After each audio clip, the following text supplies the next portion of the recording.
extremos da vida. Com base nesses 3 versículos, nós falamos sobre o perigo de sermos demasiadamente santo, aquele excesso, né? Todo excesso é prejudicial. Se colocar muito fermento, passa, mas se faltar, faz falta. O sal é muito bom, ele tempera, mas quando nós erramos, não fica bom, né? Bem convicto, mas essa carne ficou salgada, e assim vai. Então nós precisamos de um equilíbrio, assim como na nossa vida secular, em todas as áreas da vida secular, precisa de um equilíbrio também na vida espiritual. Os excessos são prejudiciais. Uma vez estávamos participando de um culto, e o culto foi muito avivado. O mover de Deus foi muito grande naquela igreja. E cada um tem a sua forma, a sua reação, e se manifesta de forma diferente, né? Quando o Espírito Santo nos enche, temos reações diferentes. Alguns se enchem, choram e nem se levanta a voz. Mas se olha para ele, ele está transbordando, né? Outros não se contêm, ergue a sua voz e glorifica em alta voz, fala em línguas estranhas. Outros, como não se bastasse, levanta a voz, levanta as mãos, bate palmas. E alguns pulam, alguns correm pelos corredores da igreja. Eu já vi uma vez um rolar debaixo dos bancos. Alguém é meninice, mas Deus sabe o que faz, né? E nesse culto que nós participamos, tinha um moço, ele era praticante de capoeira, e ele vendo as manifestações ali, ele começou a gingar a capoeira dele. A gente via que realmente era algo natural, mas são os excessos, não é? São os excessos. Então nós precisamos de uma vida equilibrada, temperada. A palavra de Deus nos diz que as nossas palavras precisam ser temperadas com sal. Já ouviu aquela palavra ruim de ouvir? Esses dias eu fui em um local aí, e eu me contive, me calei. Outrora eu falava, ou falaria, me calei. Sabe aquela palavra ruim de ouvir? Falta tempero, falta moderação, faltou ali o equilíbrio na forma de expressar. E aqui o sábio Salomão, ele nos ensina algumas coisas, e com base nos versos que nós lemos, estamos pensando ou estudando o tema, buscando o equilíbrio contra os extremos da vida. Falamos semana passada dos fariseus, que eram ou se apresentavam demasiadamente santo, justo, parecia melhor do que todos, porém foram reprovados pelo Senhor Jesus. Jesus os chamou de hipócritas. Vemos também sobre a hipocrisia e o desequilíbrio espiritual, ele promove também o orgulho espiritual. Mas existe. Tem pessoas que acham que é a última bolacha do pacote. Só ele prega, só ele canta, só ele ora, só ele sabe. Os fariseus foram repreendidos pelo Senhor Jesus. E desta feita, hoje nós queremos pensar com os irmãos no verso de número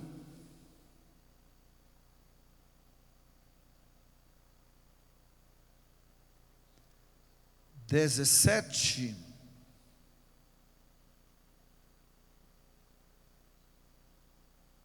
quando o verso 16, perdão, a parte A do versículo, a parte B, Salomão disse que não podemos ser demasiadamente sábio.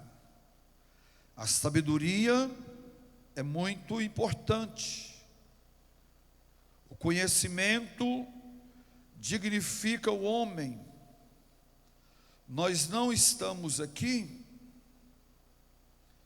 dizendo que o homem não pode buscar o conhecimento, a sabedoria. Pelo contrário, precisamos estudar, precisamos conhecer. A palavra de Deus nos diz que não há limites para escrever livros. Então, o que o escritor está dizendo aqui, ele não está condenando àqueles que dedicam a sua vida, que estudam, que buscam formações. Não é isso. Porque quando nós olhamos para a Bíblia Sagrada, nós vamos ver homens que foram homens poderosos, homens de grandes conhecimentos.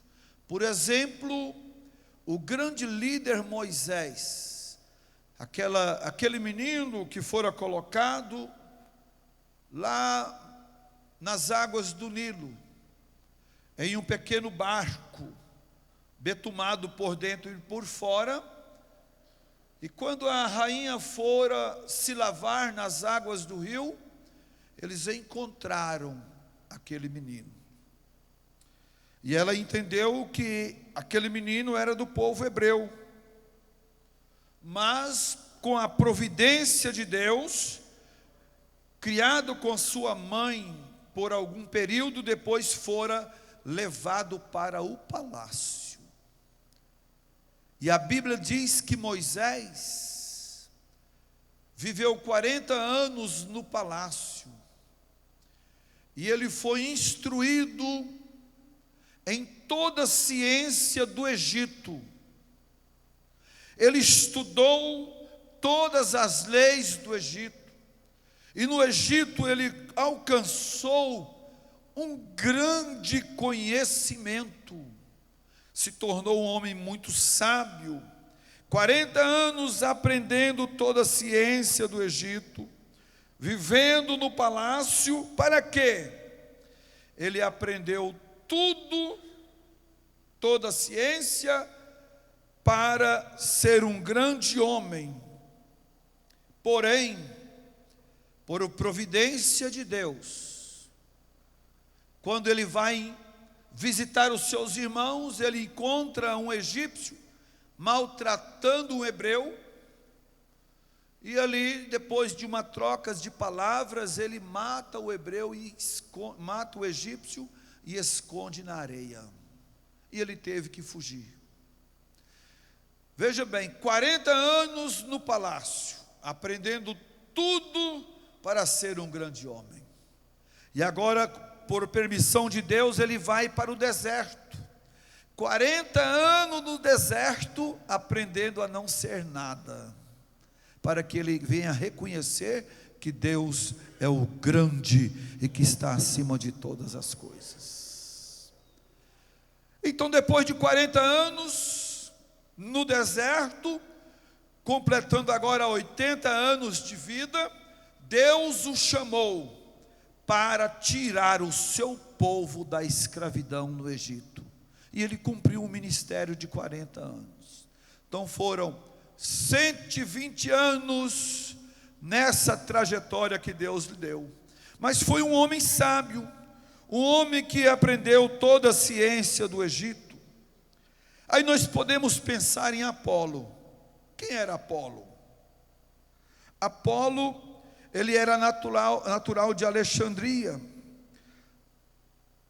Era um homem culto, com grande conhecimento nas Escrituras. Então o que nós queremos dizer aqui, não é combater os sábios, não é combater os que dedicam a sua vida a buscarem o conhecimento, mas o que Salomão está dizendo aqui é de pessoas que queiram colocar o seu conhecimento ou a sua sabedoria terrena acima daquilo que é divino. Glória a Deus. Vemos também, meus amados irmãos, Daniel, aquele jovem que foi levado cativo para a Babilônia, ainda muito jovem. E ele foi servir no palácio. Quando eles chegaram ali, Daniel e os seus companheiros, Daniel propôs no seu coração não se contaminar com o manjar do rei, com as iguarias que vinha da mesa do rei, porque tudo aquilo era apresentado aos deuses pagãos. Mas a Bíblia diz que Daniel, ele cresceu ali no palácio, e ele se tornou um homem sábio. Daniel era um homem estudioso. Daniel era calculista e disciplinado. E a Bíblia ela nos diz que Daniel tornou 10 vezes mais sábios do que todos os magos que havia no Egito. No reino de Babilônia. Então, o que Salomão está dizendo aqui é sobre o cuidado que o homem precisa ter no tocante à sabedoria. Ele diz: não sejas demasiadamente sábio. Uma frase importante que nós anotamos aqui. Olha bem, a sabedoria em excesso é julgar-se excessivamente mais sábio do que os outros. Isso leva o homem a tornar-se arrogante, intelectual e confiar no seu próprio entendimento. É isso que a palavra condena. Eu me tornar tão sábio que eu passar a me estribar no meu próprio entendimento. Então, até para ser sábio precisa ser com moderação. Nós temos aqui em Provérbios, no capítulo de número 3, nós vamos ler alguns versos. Quiser colocar no telão para os irmãos acompanharem, irmão Joãozinho. Provérbios capítulo 3, verso 1 a seguir. Diz assim o sábio Salomão: filho meu, não esqueças da minha lei. Uma vez que o homem está atento à lei de Deus, já é um princípio de sabedoria. Não esqueça a minha lei, e o teu coração guarda os meus mandamentos, porque eles aumentarão os teus dias e te acrescentarão anos de vida e paz. Não te desamparem a benignidade e a fidelidade, ata-os ao teu pescoço e escreve-as na tábua do teu coração. Veja bem, e acharás graça e bom entendimento aos olhos de Deus e dos homens. Agora o verso 5 é muito importante, nós precisamos pensar nele e aplicá-lo no nosso coração, nas nossas vidas. Olha o verso 5: confia no Senhor de todo o teu coração, e não te estribes no teu próprio entendimento. Reconhece-o em todos os teus caminhos, e ele endireitará as tuas veredas. Então, uma vez que esse excesso de sabedoria terrena, o cidadão ele se julga excessivamente mais sábio do que os outros. Não tem aquela pessoa que parece que eu sabe tudo? Tinha um certo pregador, ele estava participando de um evento, e o palestrante, no período da tarde, estava palestrando, ministrando a palavra, e aquele moço fazendo críticas com os seus colegas de bancos. E na crítica ele dizia: olha, eu falo melhor do que ele, eu sou melhor. E fez lá as suas considerações arrogantes, se tornou um arrogante intelectual. Ele sabia, ele tinha conhecimento, mas se tornou um arrogante. E diante de Deus, essas coisas não passam. Nós somos o que somos por causa da graça de Deus. Se pregamos, Deus opera, porque Deus é bom na nossa vida. Se alguém prega e Deus realiza milagres, é porque o Espírito Santo é maravilhoso e está presente conosco. Se alguém canta e é uma manifestação sobrenatural de Deus, não é bondade do cantor ou da cantora, não, é bondade de Deus que derrama a sua graça sobre nós. E ele dizia: eu faço melhor, eu prego melhor, eu ensino melhor. Mas à noite, ele ia pregar. Preparou o sermão, o esboço. E quando ele subiu e assumiu aqui o microfone, Deus tirou a mensagem da mente e do coração. Cumprimentou a igreja e, sem saber o que fazia, começou a colocar o paletó por dentro da calça. Está entendendo? Colocando assim. E não conseguiu introduzir a mensagem, por causa da arrogância, da autoexaltação. Irmão, se Deus está te usando, continua humilde debaixo da potente mão de Deus, porque é Ele que faz, é Ele que opera, é Ele que age, é Ele que dá a palavra, é Ele que usa. Olha o pedido de Paulo. Quem era Paulo? Paulo, um homem que foi formado aos pés de Gamaliel. Quem era Gamaliel? Um grande mestre. Gamaliel era um grande mestre, e Paulo aprendeu aos pés de Gamaliel. Mas olha o que Paulo disse quando ele escreve nas suas cartas.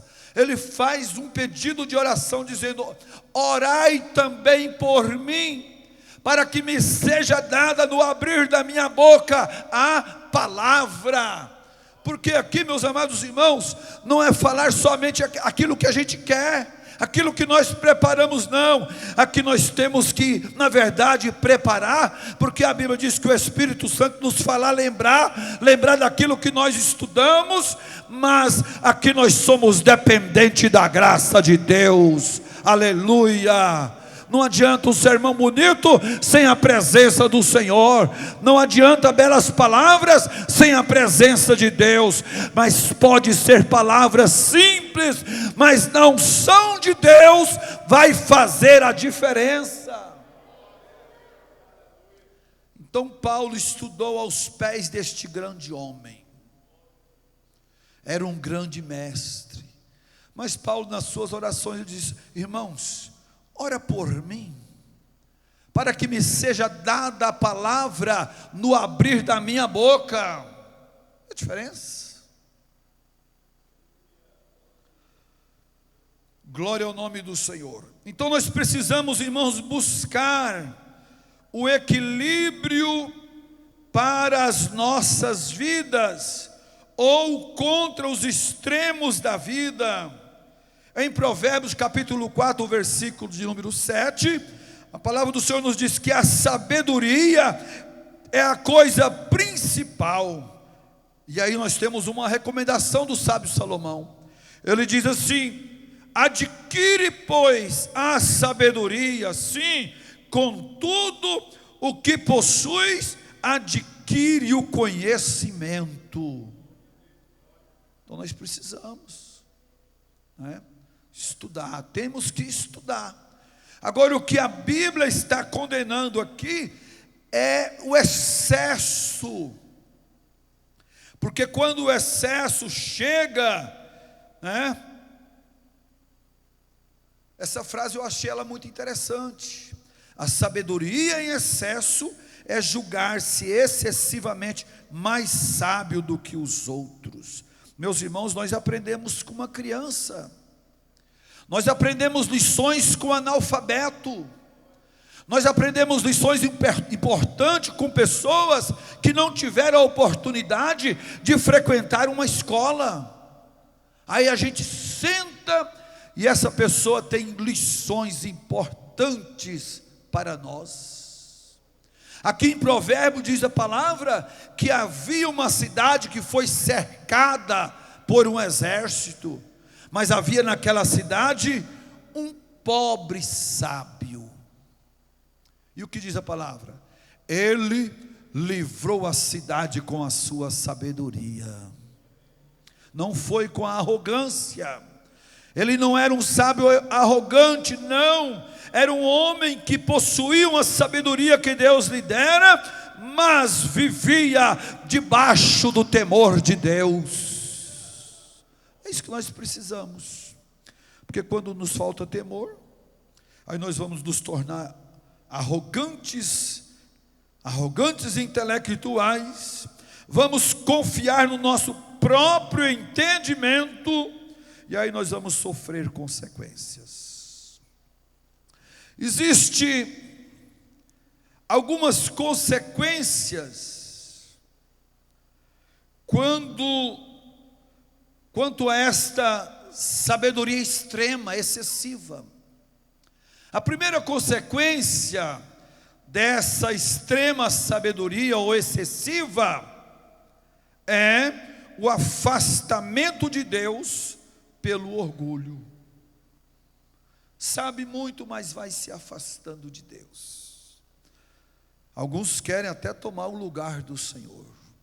Conheci um moço no Mato Grosso. Era um homem, ele tinha muito conhecimento. Ele mudou para o Mato Grosso, vindo do estado de São Paulo.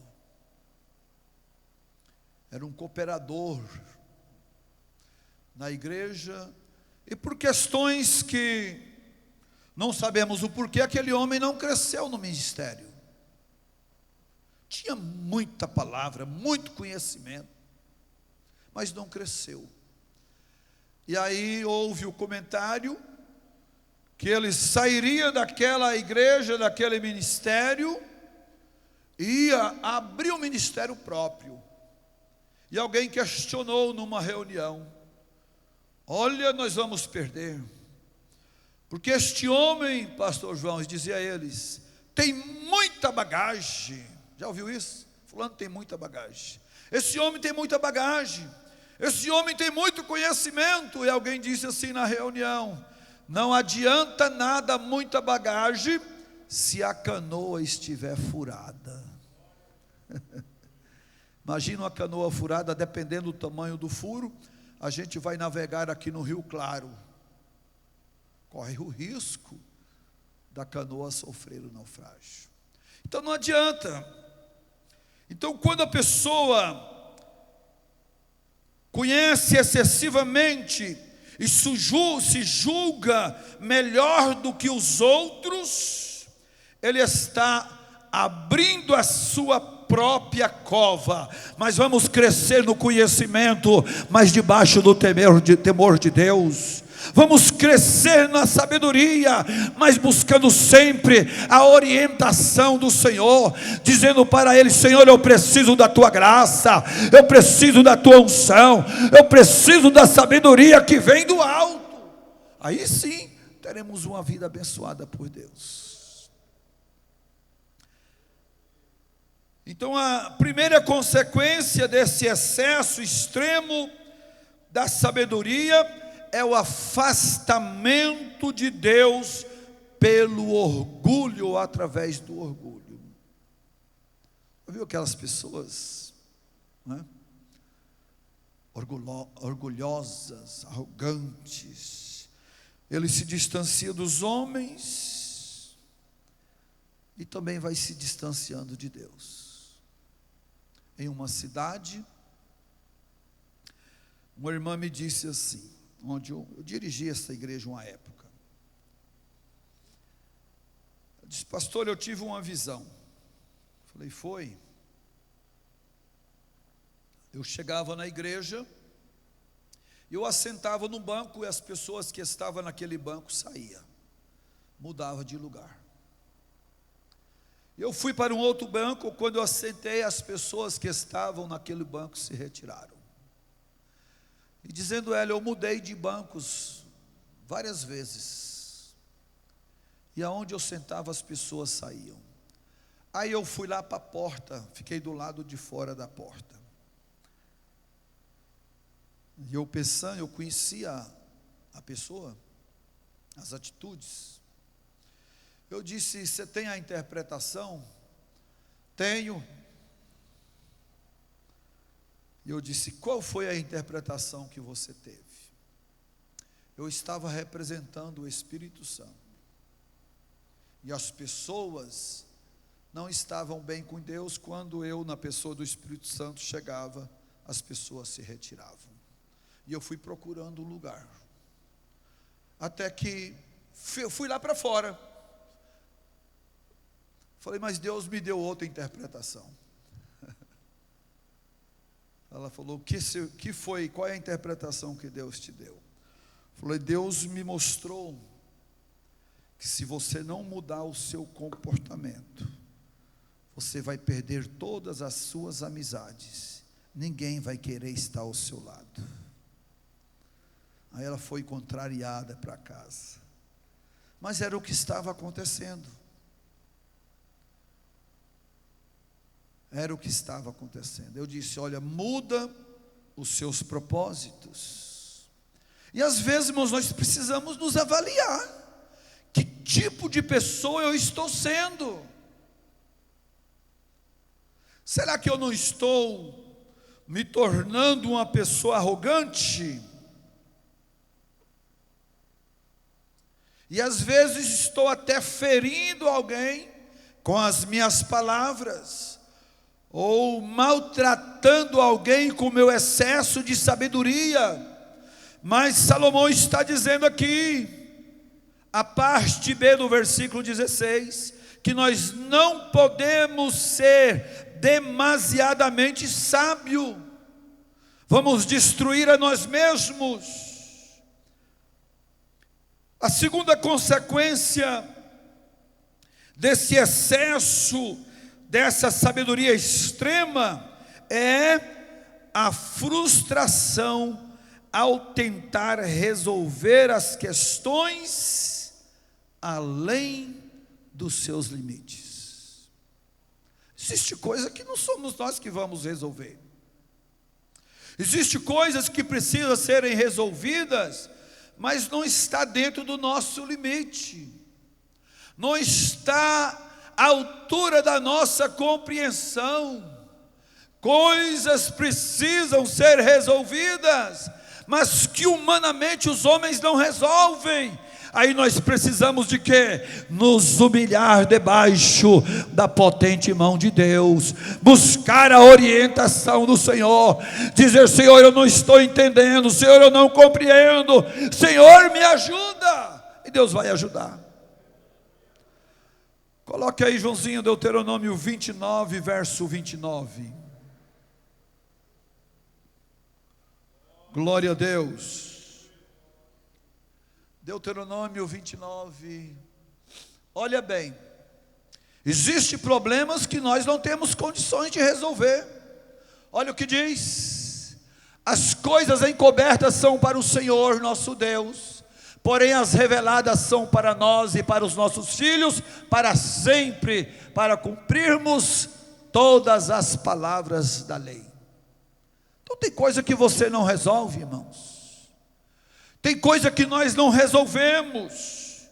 Tem coisas que somente o Senhor, alguém tenta na sua sabedoria limitada resolver, aí ele é alcançado pela frustração, tentou resolver uma questão que estava além dos limites humanos e fracassou. Vamos ver Daniel.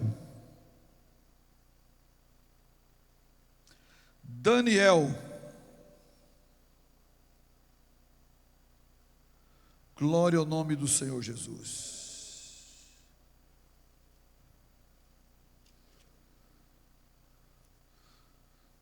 Daniel capítulo 10. Nós vemos um exemplo aqui importante.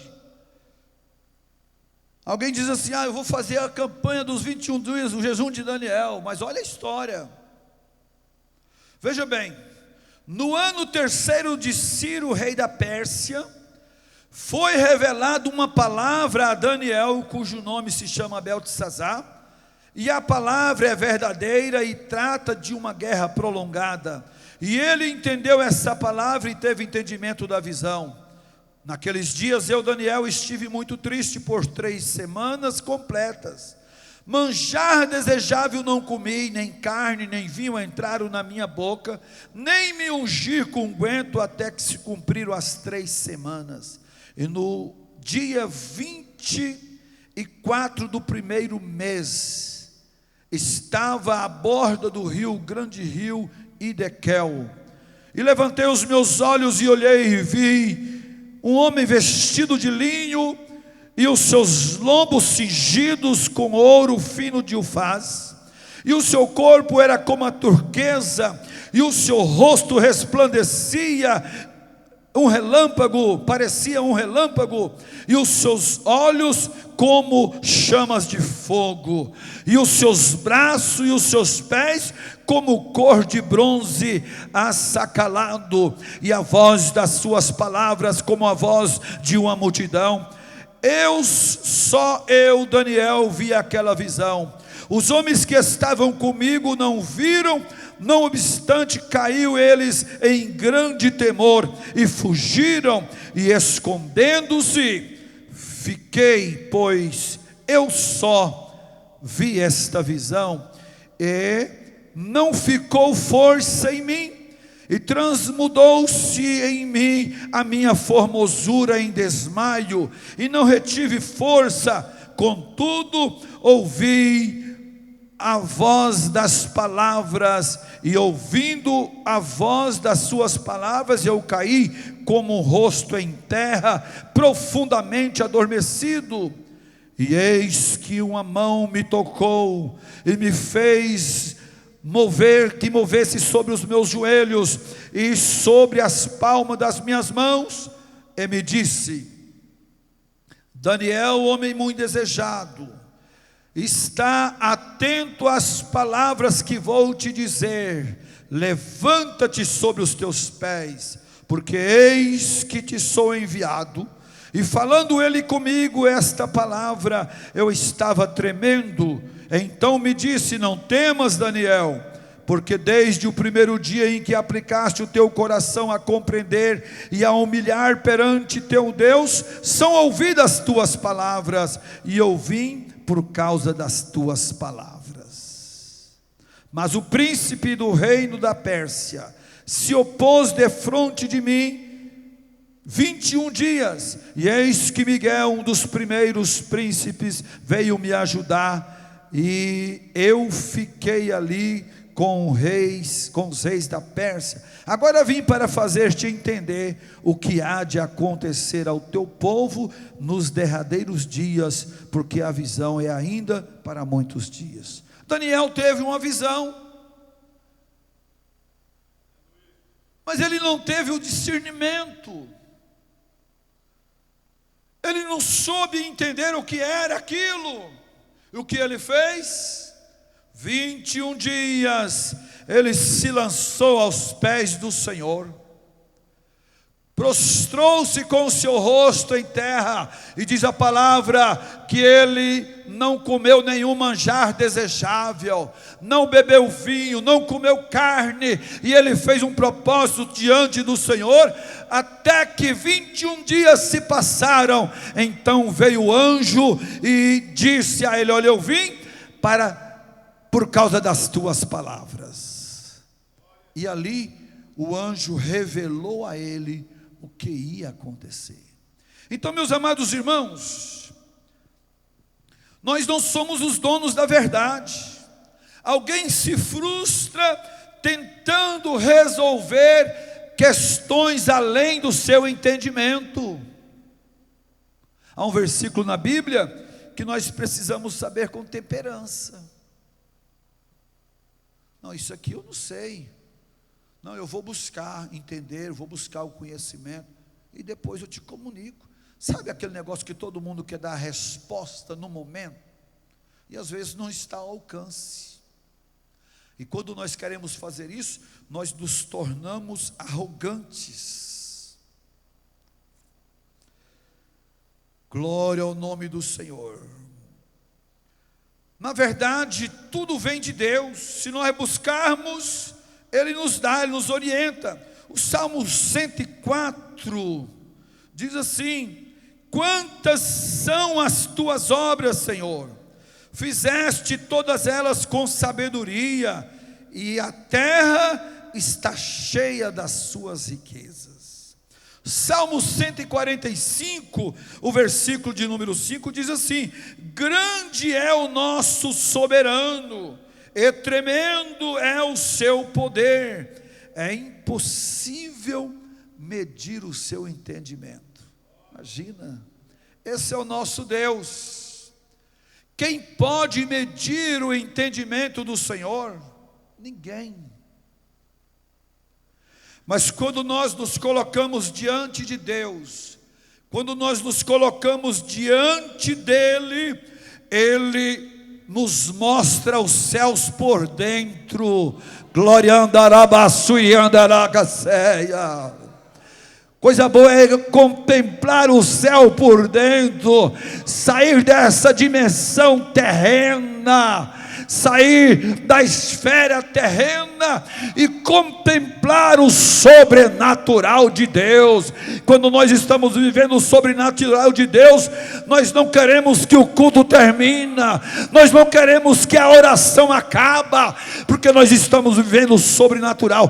Deus está falando conosco. E aí o que é carnal não entende. Esse camarada, né? Julga as pessoas, mas vai orar, vai pagar o preço para você ver se você não vai receber também. Oh, glória a Deus. Quem busca encontra. Jesus diz: ao que bate se abre, ao que busca encontra. E ele diz: batei, batei, e abrir-se-vos-á. As portas do céu, elas se abrem para a igreja em Caçu. Você vai ver o sobrenatural de Deus acontecer. Oh, aleluia.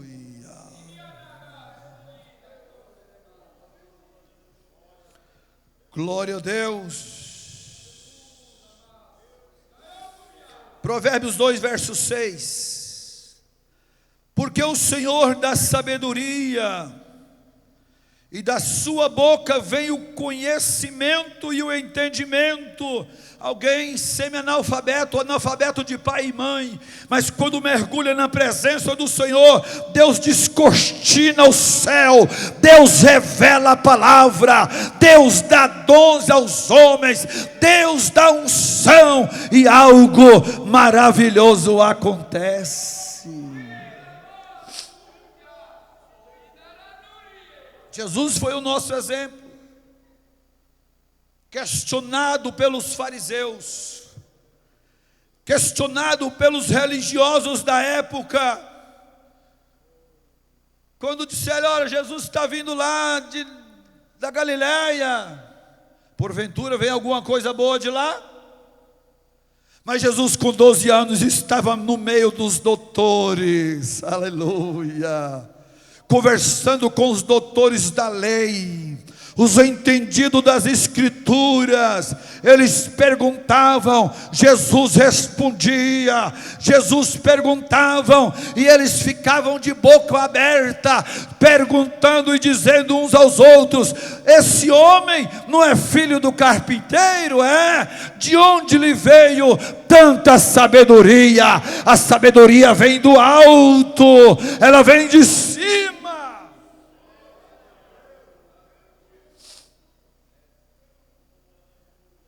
Glória a Deus. Eclesiastes capítulo 12, versículos 11 e o versículo 12. Olha bem: as palavras dos sábios são como aguilhões e como pregos bem fixados pelos mestres da congregação, que nos foram dadas pelo único pastor.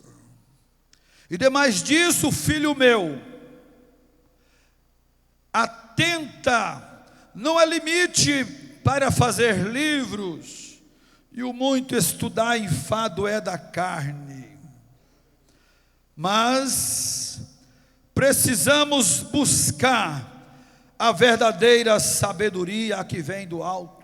Então, duas consequências com a sabedoria excessiva e extrema deste século. Primeira consequência, ela afasta o homem da presença de Deus pelo orgulho. A segunda, haverá uma frustração ao tentar resolver as questões além dos limites humanos, porque aquilo que é encoberto é para o Senhor. E eu estava meditando na palavra de Deus, e o Senhor me levou para a primeira carta aos Coríntios. Porque no mundo, irmãos, existe muitos intelectuais, e é Deus que dá esse conhecimento, essa sabedoria. A Bíblia diz que deu uns para pastores, para evangelistas, pastores, doutores, querendo o quê? O bem-estar e o crescimento do ministério, não é? Mas a sabedoria de Deus, ela é maravilhosa e especial. Olha bem o que diz primeira carta aos Coríntios, capítulo 1, verso 25. Tem umas coisas de crente que parece loucura. Esse crente está doido. Que loucura esse povo. Mas diz assim, primeira carta aos Coríntios, capítulo 1, verso 25. Porque a loucura de Deus é mais sábia do que os homens, e a fraqueza de Deus é mais forte do que os homens. Imagina a dimensão, a profundidade, quando Paulo escreve dizendo que a loucura de Deus é mais sábia do que os homens. Baseado em quê? Onde? Só sendo revelações de Deus. Mas nós podemos conjecturar. Vamos dizer que Deus, na sua loucura, manda Moisés estender uma vara sobre o mar e o mar se abre. Que é isso, uma vara? Moisés, o que tem nas mãos? Tem uma vara, estende sobre o mar. O mar se abriu. Na sua loucura, quando Balaão, desobedecendo a voz de Deus, vai de encontro a Balaque, Deus abre a boquinha santa da jumenta. Deus, na sua loucura, uma conjectura, abriu a boca da jumenta e a jumenta falou com Balaão. Balaão irado, bateu na jumenta, até que ela não aguentou, falou: rapaz, por que tu está me batendo? Imagina aquela boquinha delicada da jumenta. Por que tu está me batendo? Tu está zombando de mim. Mas a jumenta viu o anjo do Senhor com a espada desembainhada na mão. Às vezes o homem perde a sensibilidade espiritual e ele não consegue ver a mão de Deus estendida, mas o espiritual sim ele vê. Por isso que nós não podemos questionar quando alguém está sendo usado na mão de Deus de forma diferente, de forma que nós não entendemos. Às vezes nós não estamos vendo o que está acontecendo, mas o vaso, o homem que está recebendo, ele sabe perfeitamente o que Deus está fazendo na sua vida. Conjecturando, digamos que Jonas, quando fugia da presença de Deus, em um navio, o mar se revoltou, ele estava dormindo no porão, chamaram ele, despertaram. Rapaz, conta um pouco da sua história. E ele conta: eu estou fugindo de Deus. Deus me mandou a Nínive pregar, e eu tomei um navio rumo a Jope, direção diferente. E agora o que faz para o mar acalmar? Vocês precisam me lançar ao mar. Me lança ao mar e tudo vai resolver. E aqueles homens, temendo o Deus Todo-Poderoso, com temor eles oraram ao Senhor: Senhor, não nos impute esse pecado. Pegaram Jonas e lançou no mar. Olha, Deus usa um peixe como submarino. O peixe veio, tragou a Jonas. E o mais maravilhoso é que ele viajou 3 dias e 3 noites no ventre do peixe e não morreu. Imagina, na profundeza do mar, no ventre do peixe, e o peixe,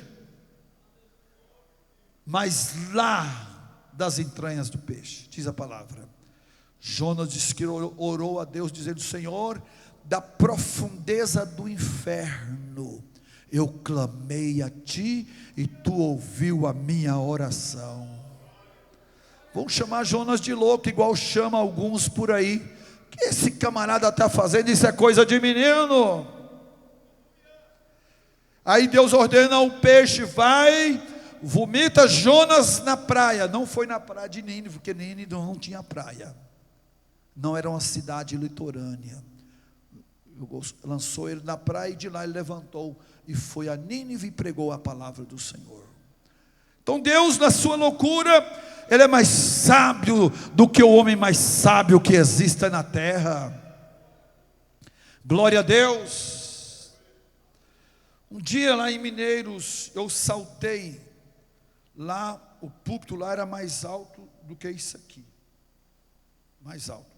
Acho que era essa altura assim. Daqui embaixo. Eu estava sentado aqui.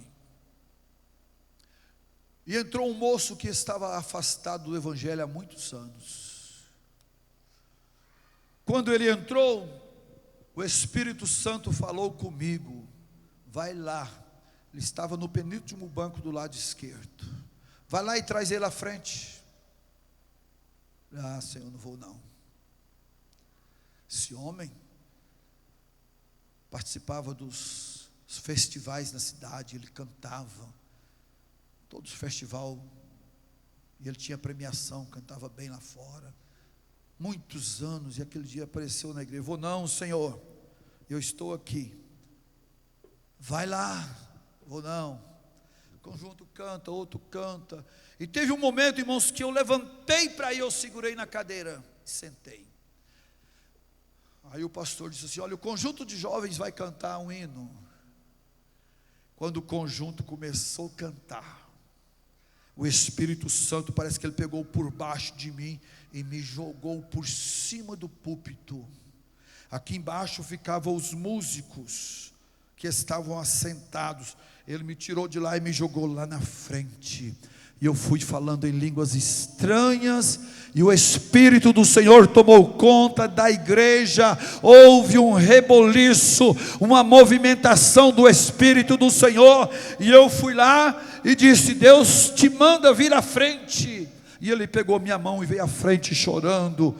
Hoje ele é um pastor da igreja. Aí alguém disse assim, do ministério: olha o que esse menino calça curta está fazendo. Eu era novo, né? Era presbítero, mas era ainda bem jovem. Olha aí o que o menino está fazendo. Mas quando Deus faz, irmãos, Ele faz. Deus não precisa pedir permissão para ninguém. Ele é o Deus, e a palavra diz: operando eu, quem impedirá? Ninguém pode impedir. Então, Paulo nos recomenda quanto ao excesso, aquilo que é extravagante. Mas Salomão, né? E Paulo, para nós terminarmos, ele disse lá em Tiago, capítulo 1, versículo 5, Paulo orienta a buscarmos a sabedoria. Ele diz assim: se alguém de vós tem falta de sabedoria, peça a Deus, que a todos dá liberalmente, e não lança em rosto, e ser-lhe-á dada. Você pode dar glória a Deus? O Senhor é maravilhoso. Que o Senhor nos encha de graça, que o Senhor nos encha de sabedoria, não a sabedoria humana, mas a sabedoria que vem do alto, que é perfeita, que excede todo entendimento. Que o Senhor encha a sua vida de graça, em nome de Jesus. Que Deus abençoe, amada igreja.